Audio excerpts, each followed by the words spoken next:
Hi friends, welcome to our channel Kalam's Dreams Achievers. நம்ம இந்த வீடியோவில் என்ன பார்க்க போகிறோம் அப்படின்னு பார்த்தோம் அப்படின்னா நம்மளோட எஸ்ஐ ஃப்ரீ டெஸ்ட் பேட்சில் பொது தமிழ் டெஸ்ட்டுக்கான 6வது டெஸ்ட் தான் பார்க்க போகிறோம். இது வரைக்கும் தொடர்ந்து ஃபாலோ பண்ணாதவங்க இதுக்கப்புறம் தொடர்ந்து ஃபாலோ பண்ணுங்கள். டெஸ்ட் ஷெடியூல் என்ன டெஸ்ட் அப்படின்றத நம்மளோட டெலகிராம் சேனலில் பிடிஎஃப் கொடுத்துருப்போம், அதை செக் பண்ணி பாருங்கள். ஓகேங்களா? ஸோ வாங்க பார்க்கலாம். நம்மளோட சேனலில் டிஎன்பிசி அண்ட் டிஎன்யூஎஸ்ஆர்பி டெட், அது இல்லாமல் மெட்ராஸ் ஹைகோர்ட் எக்ஸாமுக்கு ப்ளஸ் எஸ்ஐக்கான சைக்காலஜி, எஸ்ஐக்கான ப்ரீவியஸ் இயர் கொஷின் பேப்பர், இது எல்லாமே வந்து தொடர்ந்து அப்லோட் பண்ணிகிட்டு இருக்கோம். தொடர்ந்து ஃபாலோ பண்ணுங்கள். இன்றைக்கி தேர்வு பார்த்தோம் அப்படின்னா தமிழ் 7ஆம் வகுப்பு 2ஆம் பருவம் அப்படின்றது தான் தேர்வு. ஓகேங்களா? ஸோ இதை படிச்சுட்டு அட்டன் பண்ணி பாருங்கள், யூஸ்ஃபுல்லாக கண்டிப்பாக இருக்கும்.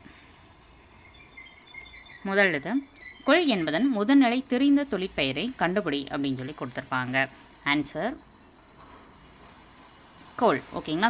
முதல்நிலை தெரிந்த அப்படின்னாலே இந்த எழுத்தாக மாறணும். அப்படி மாறியிருந்தால் தான் அது முதல்நிலை தெரிந்த தொழிற்பெயர். இதில் பாருங்களேன், இதுலேயும் மாறலை, இதுலேயும் மாறலை, இதுலேயும் மாறலை. இதில் நீங்கள் ஆப்ஷன்ஸ் ரிஜெக்ட் பண்ணாலே ஆன்சர் கண்டுபிடிச்சிடலாம். அடுத்து பொருந்தாததை கண்டுபிடி. படித்தல் அப்படின்றது விகுதி பெற்ற தொழிற்பெயர், பிடி அப்படின்றது முதல்நிலை தொழிற்பெயர், நடு முதல்நிலை தெரிந்த தொழிற்பெயர், அடுத்தது இவற்றில் எதுவும் இல்லை அப்படின்னு சொல்லி கொடுத்துருப்பாங்க. ஸோ ஆன்சர் என்னென்னு பார்க்கலாமா?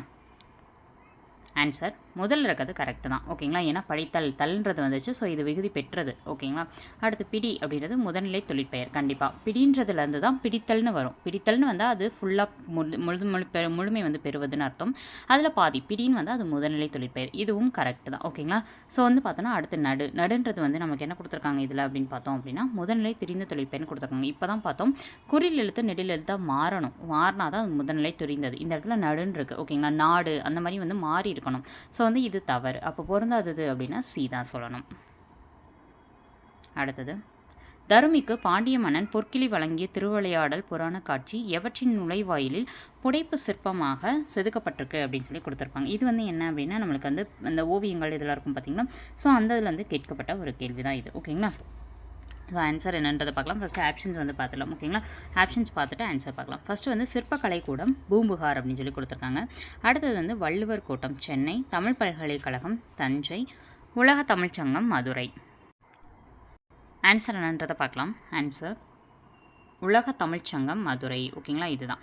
தஞ்சாவூர் தமிழ் பல்கலைக்கழகம் அப்படின்றத பொறுத்த வரைக்கும் மாடியிலேருந்து, அதாவது வந்து மாடின்னு சொல்கிறேன் வானத்துலேருந்து பார்க்கும்போது எப்படி இருக்கும்னா அதோட காட்சி தமிழ்நாடு அப்படின்ற அந்த எழுதப்பட்டது மாதிரி இருக்கும். ஓகேங்களா? அடுத்து பார்க்கலாம். பூம்புகார் அப்படின்றது கண்ணகியும் கோவலனும் பிறந்து வளர்ந்த ஊர்.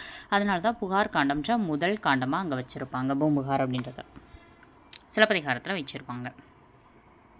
அடுத்து கன்னியாகுமரி திருவள்ளுவர் சிலை எவ்வளவு எடை கொண்டது அப்படின்னு சொல்லி கொடுத்துருப்பாங்க. ஆன்சர் என்னன்னு பார்க்கலாம். ஆன்சர் 7000 டன் எடை கொண்டது. ஓகேங்களா? ஆன்சர் என்ன? 7000 டன் எடை கொண்டது.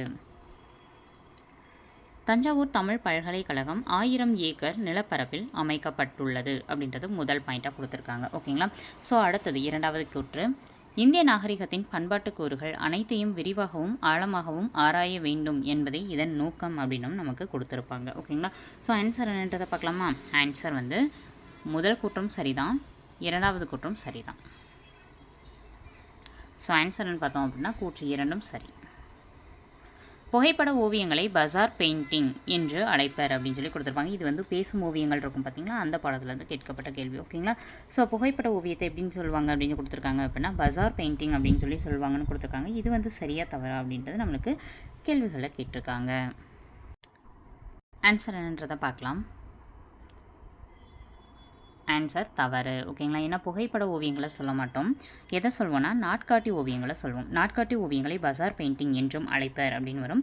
நாட்காட்டி ஓவியம் வரையும் முறையின் முன்னோடிகளுள் ஒருவர் தான் யாருன்னு பார்த்தோன்னா கொண்டைய ராஜு அப்படின்னு சொல்லி கொடுத்துருப்பாங்க. 7வது கேள்வி, இவற்றுள் பொருந்தாதது எது அப்படின்னு சொல்லி கொடுத்துருக்காங்க. சித்திர அம்பலம், சித்திர கூடம், சித்திர சபை. இதில் வந்து பொருந்தாதது எது அப்படின்னு சொல்லி கொடுத்துருக்காங்க. ஆன்சர் பார்க்கலாம். இவற்றில் எதுவும் இல்லை. ஏன்னா இது மூணுமே வந்து சித்திரம் வரையக்கூடிய அந்த இடத்தை, ஓவிய கூடத்தை குறிக்கக்கூடியது தான். அடுத்து பார்க்கலாம். கலம்காரி ஓவியங்கள் என்று எந்த ஓவியத்தை அழைப்பர் அப்படின்னு சொல்லி கொடுத்துருப்பாங்க. கலம்காரி ஓவியம் அப்படின்னு சொல்லிட்டு நம்மளதை வந்து எதை கொடுத்துருக்காங்க அப்படின்னு பார்க்கலாம். ஆன்சர் துணி ஓவியம். ஓகேங்களா? கலம்காரி ஓவியம்ன்றது என்னென்னு சொல்லுவோம்? துணி ஓவியம்னு சொல்லுவோம். எழினி, திரைச்சீலை, கிளி, படாம் இந்த பெயர்களிலும் கூட அழைக்கப்படுது அப்படின்ற மாதிரி கொடுத்துருப்பாங்க. ஓகேங்களா? அடுத்து கலம்காரி ஓவியங்கள் குறித்த அந்த இது வந்து எந்த காப்பியத்தில் இடம்பெற்றிருக்கும் அப்படின்னா சீவக சிந்தாமணி காப்பியத்தில் இடம்பெற்றிருக்கும். அடுத்து காளமேக புலவரின் இயற்பெயர் வரதன். முடிஞ்சு. இவரின் நூல்களில் பரபிரம்ம விளக்கம் என்பதும் அடங்கும் அப்படின்றத கொடுத்துருப்பாங்க. ஓகேங்களா? ஸோ ஆன்சர் என்னன்றதை பார்க்கலாம். காளமேக புலவர் அப்படின்றத பொறுத்த வரைக்கும் இவர் வந்து இரட்டை இது பாடுறதுல ரொம்ப வல்லவர் அப்படின்ற மாதிரி பார்த்துருக்கோம். சரி, ஓகே, ஆன்சர் பார்த்துடலாமா? ஆன்சர் முதல் கூற்று சரிதான். ஓகேங்களா? காளமேக புலவரோட இயற்பெயர் வரதன். எப்போ நம்ம ஞாபகம் வச்சுக்கிறது? மேகம் வரம் தா அப்படின்ற மாதிரி. ஓகேங்களா? ஏன்னா மழைன்றது மேகத்துடைய வரம். ஓகேங்களா? அப்போ மேகம் வரம் தா அப்படின்றது வரம் அப்படின்னா வரதன் அப்படின்ற மாதிரி வச்சுக்கலாம். ஓகேங்களா? ஸோ ஈஸியாக இருக்கும். அடுத்து பரபிரம்ம விளக்கம் அப்படின்றது இவருடைய நூலான்னு கேட்டால் கண்டிப்பாக இவருடைய நூல் தான். ஓகேங்களா? ஸோ ஈஸியாக ஞாபகம் வச்சுக்கலாம். எப்போ நம்ம ஞாபகம் வச்சுக்கலாம் அப்படின்னா பரபிரம்மன், பிரம்மன் வந்து நம்மளை படைக்கிறவங்க. ஸோ பயிர்கள் எல்லாம் படைக்கிறது மேகம், மழை கொடுக்குறதுல அந்த மாதிரி ஞாபகம் வச்சுக்கோங்க. கொஞ்சம் ஈஸியாக இருக்கும். ஸோ ஆன்சர் என்னன்னு பார்த்தோம் அப்படின்னா கூற்று இரண்டும் சரி. ஓரெழுத்து சொற்களுள் நிரப்புக அப்படின்னு சொல்லி கொடுத்துருப்பாங்க. ஸோ இது வந்து டேஸ் உயரத்தில் பறக்கும் அப்படின்றது கொடுத்துருக்காங்க. ஆன்சர் பார்க்கலாம். ஸோ ஆன்சர் என்ன அப்படின்றத பார்க்கலாம். Answer we. ஓகேங்களா? வி அப்படின்றது உயரத்தில் பறக்கும். இதில் வந்து வி அப்படின்றதோட பொருள் புது புக்கில் மலர் அப்படின்றத மட்டும்தான் கொடுத்துருப்பாங்க. ஓரெழுத்து ஒரு மொழிக்கு எக்ஸ்ட்ரா சோர்சஸ் வந்து ஒரு பிடிஎஃப் நம்மளோட குரூப்பில் போட்டிருப்போம். அதை செக் பண்ணி பாருங்கள். ஓகேங்களா? ஸோ ஏன் அப்படின்னு பார்த்தோன்னா ஓரெழுத்து ஒரு மொழியை பொறுத்த வரைக்கும் நிறைய ரெஃபர் பண்ண வேண்டியிருக்கும். புது புக்கு மட்டும் வந்து ரெஃபர் பண்ணால் பத்தாது. ஓகேங்களா? பழைய புக்கில் இருக்கிறதும் பார்க்கணும், ப்ளஸ் கவர்மெண்ட் மெட்டீரியல் கொடுக்குறதும் பார்க்கணும். ஸோ ஆன்சர் அடுத்தது பார்க்கலாம். சொல்கிறான் என்பது என்ன பகுபதத்தில் வரும்னு கேட்டிருப்பாங்க, இல்லை பகாபதத்தில் வரும்னு கேட்டிருக்காங்க. ஆன்சர் பார்க்கலாம். சாரி, செல்கிறான். ஓகேங்களா? செல்கிறான்றது எந்த பகுபதம் பகாபதம்னு கேட்டிருக்காங்க. ஆன்சர் வினை பகுபதம். பகாபதம் அப்படின்னா என்ன? அதை சொல்ல பிரிக்க முடியாது. இங்கே செல்கிறான்றதை பிரிக்க முடியும் இல்லையா? செல் கூட்டல் கிரு கூட்டல் ஆண் அப்படின்னு சொல்லிட்டு பிரிக்கலாம். ஓகேங்களா? பிரிக்க முடியும்னா அது பகுபதம். செல்கிறான்றது ஒரு வினையை குறிக்கக்கூடியதாக இருக்குது, வேரை குறிக்கக்கூடியதாக இல்லை. அப்போ வினையை குறிக்கக்கூடியதுனால இது வினை பகுபதம். அடுத்து பார்க்கலாம். இவற்றுள் தவறானவற்றை கண்டறி அப்படின்னு சொல்லி கொடுத்துருப்பாங்க. மண், திள், கொள், களி. ஓகேங்களா? ஆன்சர் என்னன்னு பார்க்கலாம்.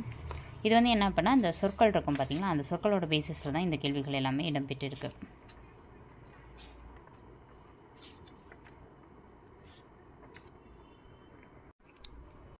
இதில் ஆன்சர் பார்க்கலாம். களி அப்படின்றது தான். ஏன் அப்படின்னா இது வந்து உரிச்சொல்ல வரும், மற்ற எல்லாமே வந்து இடைச்சொல்ல வரும். நோ என்பதன் ஓரெழுத்து ஒரு மொழியை கண்டுபிடி அப்படின்னு சொல்லி கொடுத்துருப்பாங்க. நோ அப்படின்றதுக்கு பொருள் என்ன அப்படின்னு பார்க்கலாம். ஆன்சர் நோ அப்படின்றதுக்கு, நோ அப்படின்னு அந்த நெடில் நோ இருக்கும் பார்த்தீங்களா, நெடில் நோ அப்படின்றதுக்கு பொறுத்த வரைக்கும் பார்த்தோம் அப்படின்னா வறுமை அப்படின்றத அர்த்தம். இந்த நோக்கு வந்து பார்த்தோம் அப்படின்னா நோயின்றது அர்த்தம். ஓகேங்களா? இந்த நோ வந்து வறுமை. ஓகேங்களா? வறுமைக்கு எப்போயுமே நோ சொல்லுங்கள் அப்படின்ற மாதிரி. ஓகேங்களா? ஸோ இந்த மாதிரி வச்சுக்கலாம். இந்த நோக்கு வந்து நோய் அப்படின்றது வரும். அடுத்தது பார்க்கலாம். வள்ளுவர் காட்டிய வழி என்னும் நூலின் ஆசிரியர். ஏன்னா வள்ளுவர்னே நிறைய பேர் வந்து நூட்கள் எழுதியிருப்பாங்க, குழப்பிடக்கூடாது. ஓகேங்களா? ஸோ வள்ளுவர் காட்டும் வழி அப்படின்ற அந்த நூலோட ஆசிரியர் யாருன்னு கேட்டிருக்காங்க. ஆன்சர்னு பார்க்கலாம். Answer we. முனுசாமி அவர்கள். வள்ளுவர்ன்றதில் வந்து திருக்குறள் மெய்ப்பொருளுரை என்னும் நூலோட ஆசிரியர் யாருன்றதை நீங்கள் கீழே கமெண்ட் பாக்ஸில் கமெண்ட் பண்ணுங்கள். ஓகேங்களா? நெக்ஸ்ட் பார்க்கலாம். விச்சை மற்று அல்ல பிற அப்படின்னு சொல்லி கொடுத்துருப்பாங்க. இதில் விச்சை என்பதன் பொருள் என்னன்னு கேட்டிருப்பாங்க. ஆன்சர் பார்க்கலாம். கல்வி. விச்சை மற்று அல்ல பிறனா கல்வி மற்று அல்ல பிறன்னு வரும். ஓகேங்களா? மற்றுன்றது இந்த இடத்துல ஒரு இடைச்சொல்லாக வரும். அப்போ கல்வி அப்படின்றதான் பொருள். பின்வருவனவற்றுள் மலையை குறிக்கும் சொல் எது? ஆன்சர் பார்க்கலாம். வெறுப்பு. வெறுப்புனா மலை, காடுன்றது நமக்கு தெரியும், கழனினா வயல், பருதி அப்படின்னா கதிரவனை சொல்வோம். நெக்ஸ்ட்டு ஸ்டோம் என்பதன் தமிழ் சொல் என்ன அப்படின்றத கண்டுபிடி அப்படின்னு சொல்லி கொடுத்துருப்பாங்க. ஸோ ஆன்சர் என்னன்றதை பார்க்கலாம். இது எல்லாமே கலைச்சொல் வந்து எப்படியும் வந்து எப்பயுமே ஒரு கொஷின் வந்து எல்லா எக்ஸாம்லேயும் வந்து மோஸ்ட்லி கேட்டுருவாங்க. ஓகேங்களா? டிஎன்பிசி எக்ஸாம் பொறுத்த வரைக்கும். ஓகேங்களா? ஸோ நீங்களும் வந்து நல்லா ஃபோக்கஸ் பண்ணி படிச்சுக்கோங்க. ஸோ ஆன்சர் பார்க்கலாம். ஆன்சர் புயல். ஓகேங்களா? ஸோ வெள்ளம் அப்படின்றதுக்கு நம்ம வந்து எப்பவுமே என்ன புயல்ன்றதுக்கு எப்பவுமே என்னன்னு சொல்லுவோம்னா ஸ்டோம்ன்றதை சொல்லுவோம். ஓகேங்களா? ஸோ நம்மளுக்கு இதில் வேறு என்னென்ன கொடுத்துருப்பாங்க அப்படின்னா புயலுக்கு கொடுத்துருப்பாங்க ஸ்டோம் அப்படின்னு சொல்லிட்டு இந்த லெசனில் வந்து கொடுத்துருப்பாங்க. ஓகேங்களா? ஸோ அதெல்லாம் பார்த்தோம் அப்படின்னா இந்த சூறாவளி, சுனாமி இது எல்லாமே என்ன பண்ணியிருப்போம், நம்ம சென்ட்ரலாக மற்றதில் படிச்சிருப்போம். இப்போ டோர்னடோ இதெல்லாம் படிச்சிருப்போம் இல்லையா? ஸோ அதெல்லாம் பார்த்துக்கணும். அடுத்து பார்க்கலாம். வங்கூல் என்பதன் பொருளை காண்க. வங்கூல் அப்படின்னா ஆன்சர் காற்று. ஓகேங்களா? நிலம், நீர், காற்று, ஆகாயம், நெருப்பு இதெல்லாம் இருக்கும் பார்த்தீங்களா, இது எல்லாமே வந்து ஐம்பெரும் பூதங்கள் அப்படின்னு சொல்லிட்டு உலகம் ஐம்பெரும் பூதங்களால் ஆனது அப்படின்னு சொல்லி ஒருத்தர் சொல்லியிருப்பார். அது யாருன்றதை கீழே கமெண்ட் பாக்ஸில் கமெண்ட் பண்ணுங்கள். அடுத்து அம்பி என்பதன் பொருளை கண்டுபிடி அப்படின்னு சொல்லி கொடுத்துருப்பாங்க. அம்பி என்பதன் பொருளை கண்டுபிடி. இது வந்து அந்த ஒரு ஸ்டேட்மெண்ட் மாதிரி இருக்கும். அந்த ஸ்டேட்மெண்ட்லேருந்து எடுத்து கொடுக்கப்பட்ட ஒரு கேள்வி தான். ஓகேங்களா? ஸோ ஆன்சர் பார்க்கலாம். ஸோ ஆன்சர் கப்பல். ஓகேங்களா? அம்பி அப்படின்னா என்ன? கப்பல். இது வந்து உங்களுக்கு என்ன பண்ணியிருப்பாங்க அப்படின்னா ஒரு திரிசொல்னு கொடுத்துருப்பாங்களா, அதில் வங்கம், அம்பி, நாவாய் இது மூணுக்குமே கப்பல்ன்ற ஒரு பொருள் தான் கொடுத்துருப்பாங்க. ஸோ அம்பி அப்படின்னா கப்பல்னு அர்த்தம். மாலுமிக்கு செயிலர் அப்படின்ற வார்த்தை யூஸ் பண்ணுவோம். ஓகேங்களா? ஏன்னா இது கலைச்சொல்ல படிச்சிருப்பீங்க, படித்ததை ரிவைஸ் பண்ணிக்கோங்க. பெருங்கடல்கள் அப்படின்றது நம்மளோட உலகத்தில் 5 பெருங்கடல்கள் இருக்கும். ஓகேங்களா? ஸோ அதில் நம்மளோட இந்திய பெருங்கடலும் ஒன்று அப்படின்றத நம்ம தெரிஞ்சுக்கணும். முதல்ல ரொம்ப பெருசாக இருக்கக்கூடிய பெருங்கடல் அப்படின்னு பார்த்தோம் அப்படின்னா நம்ம பசிபிக்கை சொல்வோம். ஓகேங்களா? ஸோ பசிபிக் நம்மளோட மெயின், அதுக்கப்புறம் இந்திய பெருங்கடல். இது ரெண்டும் வந்து நம்ம ரொம்ப தெரிஞ்சுக்க வேண்டிய ஒன்று. மிச்சம் இருக்கக்கூடிய 3 பெருங்கடல்கள் இருக்குது. ஓகேங்களா? ஸோ அப்போ அந்த 3 பெருங்கடல்களில் என்னென்ன இருக்கும் அப்படின்னா ஆர்க்டிக் பெருங்கடல்னு ஒன்று இருக்கும், அட்லாண்டிக் பெருங்கடல்னு ஒன்று இருக்கும், அண்டார்டிகா கீழே ஒன்று இருக்கும், அண்டார்டிக் பெருங்கடல். ஓகேங்களா? ஸோ இது என்னன்றதை செக் பண்ணி பார்த்துக்கோங்க. அடுத்து பார்க்கலாம். கப்பலை உரிய திசையில் திருப்புவதற்கு பயன்படும் கருவி எது அப்படின்னு சொல்லி கேட்டிருப்பாங்க. கப்பலை உரிய திசையில் திருப்புறதுக்கு பயன்படுத்தக்கூடிய கருவி என்ன அப்படின்னு சொல்லி பார்க்கலாம். ஆப்ஷன்ஸ் பார்த்துக்கோங்க. ஆன்சர் என்னன்னு பார்க்கலாம். ஆன்சர் வந்து சுக்கான். ஓகேங்களா? நங்கூரம் அப்படின்றது எதுக்கு யூஸ் ஆகும்னா நிலைநிறுத்துறதுக்கு யூஸ் ஆகும். கரெக்டான இதுக்கு வந்து திருப்புறதுக்கு எது யூஸ் ஆகும் அப்படின்னு பார்த்தோம் அப்படின்னா ஆன்சர் வந்து சுக்கான் தான். ஓகேங்களா? நங்கூரம்ன்றது நிலைநிறுத்துறதுக்கு, கண்ணடைன்றது அந்த உருவங்கள்லாம் பொறிப்போம் பார்த்தீங்களா, அதை சொல்கிறது. சமுக்குன்றது ஒரு கருவி தான். அந்த கருவியையும் பயன்படுத்தி இருக்கலாம் அப்படின்னு சொல்லிட்டு என்ன பண்ணியிருப்பாங்க, கப்பல் சாத்திரம்ன்ற நூலில் சொல்லியிருப்பாங்க. பாய்மரக் கப்பலின் பாய், கயிறு ஆகியவற்றில் பழுது ஏற்படும் போது அவற்றை மரப்பிசின் கொண்டு இணைத்தனர் அப்படின்னு சொல்லி சொல்கிறது எது அப்படின்னு சொல்லி கேட்டிருப்பாங்க. ஓகேங்களா? ஸோ ஆன்சர் பார்க்கலாம். ஆன்சர் பரிபாடல். ஓகேங்களா? பரிபாடல்ன்றது அகம் புறம் சார்ந்த நூல். ஓகேங்களா? ரெண்டும் சார்ந்தது. ஒன்று அகத்தை சார்ந்து எழுதுவாங்க மற்ற நூல், இல்லைன்னா புறம் சார்ந்து எழுதுவாங்க. இது இரண்டும் சார்ந்த ஒரு நூலாக இருக்குது இந்த பரிபாடல் அப்படின்றது. ஓகேங்களா? ஸோ இது ரொம்ப முக்கியமானது. எடுத்தொகையில் அகம் மற்றும் புறம் சார்ந்த நூல் எதுன்னு கேட்டாங்க அப்படின்னா அது வந்து பரிபாடல். நளியிரு முன்னீர் நாவாய் ஓட்டி வழிதொழில் ஆண்ட உறவுன் மருக என்ற அடிகள் இடம்பெற்றுள்ள நூல் எது அப்படின்ற மாதிரி நம்மளுக்கு கேட்டிருப்பாங்க. ஓகேங்களா? ஸோ இது நம்மளுக்கு 10th இருக்கும். ஓகேங்களா? ஸோ இங்கே நம்ம தெளிவாக படித்தோம்னா 10th இந்த லைன் வந்து வரும்போது நம்மளுக்கு நல்ல ஞாபகத்துக்கு வந்துடும். ஸோ ஆன்சர் என்னன்றதை பார்த்துலாமா? ஸோ இதில் ஆன்சர் புறப்பாடல். ஓகேங்களா? ஸோ இதுதான் ஆன்சர். அதாவது என்ன அப்படின்னா இந்த இடத்துல வந்து அந்த வார்த்தையிலே தெரியும். ஓகேங்களா? ஓகே. ஸோ அந்த இதில் பார்த்தாலே தெரியும் வழி தொழில் அப்படின்னா வழின்றது இந்த இடத்துல காற்றை குறிக்கக்கூடியதாக இருக்குது. ஓகேங்களா? அப்போ அந்த பருவக்காற்றை அறிஞ்சால் அதுக்கு ஏற்ற மாதிரி என்ன பண்ணாங்க, தொழிலெலாம் செஞ்சாங்க அப்படின்ற மாதிரி இந்த இடத்துல யார் மென்ஷன் பண்ணியிருப்பாங்கன்னா வெண்ணி குயத்தியார் அவர்கள் மென்ஷன் பண்ணியிருப்பாங்க. ஓகேங்களா? இதில் மெயினாக வந்து இதில் 10th புக்கிலலாம் பார்த்தோம் அப்படின்னா கரிகால் இருப்பாங்கல்ல, கரிகால சோழன் அவர்களை பற்றிலாம் பெருமையாக இந்த அடிகளெல்லாம் பேசியிருப்பாங்க. அடுத்து பார்க்கலாம். களஞ்சை கம்மியர் வருகவென கூவி அப்படின்னு சொல்லி கொடுத்துருப்பாங்க. ஓகேங்களா? வருகென கூவி கொடுத்துட்டு இந்த அடிகள் வந்து எந்த நூலில் இடம்பெற்றிருக்குன்னு கேட்டிருப்பாங்க. ஆன்சர் என்னென்னு பார்க்கலாமா? ஆன்சர் மணிமேகலை. ஓகேங்களா? ஸோ வந்து களஞ்சை அப்படின்னா களம்னா கப்பல். ஓகேங்களா? கப்பல் செய்கிற கம்மியர்கள், அவங்கள வந்து கம்மியர்கள்னு சொல்கிறாங்க. ஓகேங்களா? ஸோ அந்த வார்த்தையை வந்து நம்ம என்ன பண்ணலாம் தெரிஞ்சுக்கலாம். அப்போ களம் செய்கிறவர்கள் கம்மியர்கள். அடுத்தது அருங்கலம் தரியர் நீர்மிசை நிவக்கும் பெருங்களி வங்கம். இந்த அடிகள் வந்து எந்த நூலில் இடம்பெற்றிருக்கு அப்படின்னு சொல்லி கொடுத்துருப்பாங்க. ஸோ இந்த அடிகள் வந்து எந்த நூல்ன்றதை பார்க்கலாமா? ஆன்சர்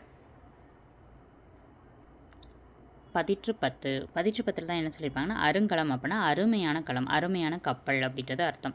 நீர்மிசை நிவக்கும்னா அந்த நீருக்கு மேலே வந்து மிதக்கும் அப்படின்றது. நிவக்கும் அப்படின்னா மிதந்து செல்லும். ஓகேங்களா? நீரின் மேல் மிசை அப்படின்றது இந்த இடத்துல மேல். ஓகேங்களா? நிறைய இடத்துல படிச்சிருப்பீங்கல்ல மிசை என்னும் சொல்லின்னு, அப்போ எதிர்ச்சொல் என்னன்னு வரும், கீழ்னு வரும். அப்போ நீர் மிசைனா நீரின் மேல், நிவக்கும்னா மிதக்கும்னு அர்த்தம். பெருங்களி வாங்கினா பெருமையானது, பெருமை அப்படின்னா பெரிய அப்படின்ற மாதிரி அர்த்தம். ஓகேங்களா? அடுத்து பார்க்கலாம். 10 பாட்டு நூலில் எந்த 2 நூல்களை எழுதியுள்ளவர், அதாவது 10 பாட்டு நூல்களில் 2 நூல்களை எழுதியிருக்கிறவர் கீழ்கண்டவரில் யார் அப்படின்னு சொல்லி கேட்டிருப்பாங்க. ஸோ ஆன்சர் என்னென்னு பார்க்கலாம். ஆன்சர் கடியலூர் உருத்திரங்கண்ணனார். ஓகேங்களா? ஸோ இவர் தான் வந்து பார்த்தோம் அப்படின்னா 10 பாட்டில் 2 நூல்களை எழுதியிருப்பார். என்னென்ன நூல்கள் அப்படின்றதையும் இதோட சேர்த்தே நம்ம வந்து பார்த்துலாம். ஓகேங்களா? ஒன்று வந்து பெருமான் ஆற்றுப்படைன்னு சொல்லுவோம். ஓகேங்களா? ஸோ பெருமான் ஆற்றுப்படையுடைய ஆசிரியர் யார் அப்படின்றத கீழே கமெண்ட் பாக்ஸில் கமெண்ட் பண்ணுங்கள். அடுத்து பட்டினப்பாலை. ஓகேங்களா? ஸோ இந்த 2 நூல்களை வந்து எழுதினவர் வந்து கடியலூர் உருத்திரங்கண்ணனார். ஓகேங்களா? இவர் 2ஆம் நூற்றாண்டை சேர்ந்தவர். ஓகேங்களா? ஸோ இது வந்து நமக்கு சோசியலில் இருக்கும். ஓகேங்களா? இந்த பூமுகார் இதெல்லாம் படிப்பீங்களா, அந்த லெசனில் இருக்கும். ஸோ செக் பண்ணி பார்த்துக்கோங்க. முடத்தாம கண்ணியார் அப்படின்றவர் யாருன்னு பார்த்தோம் அப்படின்னா பொருநாள் ஆற்றுப்படையோட ஆசிரியர். மாங்குடி மருதனார் அப்படின்றது மருத அப்படின்னா மதுரன் வரணும், மதுரை காஞ்சி அப்படின்னு சொல்லுவோம்ல, அந்த நூலை எழுதினவர் தான் யாருன்னா மாங்குடி மருதனார்.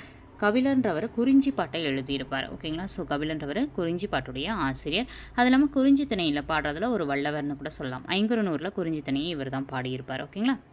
ஸோ மொத்தம் 25 கேள்விகள் முடிஞ்சிருச்சு. எங்கள் டீம் சார்பாக தேர்வு எழுதுகிற அனைவருக்கும் ஆல் தி பெஸ்ட். தினமும் தேர்வு எழுதுகிறவங்களும் அந்த மெயினான தேர்வுக்கு ப்ரிப்பேர் பண்ணிட்டுருக்கீங்கன்னு தான் அர்த்தம். தினமும் தேர்வு எழுதினாலே உங்களுக்கான அந்த பாசிட்டிவிட்டி கூடிடும். நம்மளால் முடியும் அப்படின்றது. ஓகேங்களா? ஸோ 25 மார்க்கு நீங்கள் எவ்வளோ மார்க் எடுத்தீங்க வித் உங்களோட நேம் என்னன்றதை கீழே கமெண்ட் பாக்ஸில் கமெண்ட் பண்ணிவிட்டு இந்த வீடியோ எப்படி இருந்துச்சு அப்படின்றத கமெண்ட் பாக்ஸில் கமெண்ட் பண்ணிட்டு உங்கள் ஃப்ரெண்ட்ஸ்க்கு ஷேர் பண்ணிக்கோங்க. பிடிச்சிருந்தால் லைக் பண்ணுங்கள். ஓகேங்களா?